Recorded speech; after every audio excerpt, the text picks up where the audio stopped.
I'd like to ramble on about how I see the future of cloud gaming, both the good and the bad, and let's see some outside views in the comments below. But first, my opinion. I'm Tarmack, and this is Feature Creep.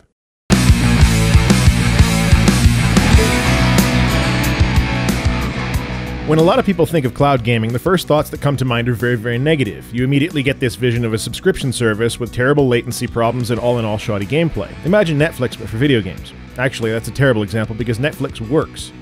And of course, along with that base thought and worry comes the fear of video games at some point in the not-too-distant future being removed entirely from the retail environment. And those of us who like owning our games just bristle at the mere suggestion of having to choose the lesser of evils in what would become a plethora of video game streaming services. It's a bleak game future where only established companies are ever sold video games and we as the consumer only ever rents them online, and what would very quickly become a throwback to the days of blockbuster dominance. It already exists for office software in some respects, and we're rapidly moving in the direction where pure digital downloads and free-to-play games are going to be the norm. So why am I, a staunch defender of our right to own video games we buy, excited about cloud gaming? Well, as it turns out, I believe that there's hope. See, the premise behind the cloud anything is an attempt to remove the barrier of localized processing power and/or storage. The whole idea is that you don't need to have the file where you are, you don't need the powerful computer where you are, to be able to either keep up working or playing. There's nothing inherent in the cloud concept that says we must bow down to the almighty company that chooses to host our information or software.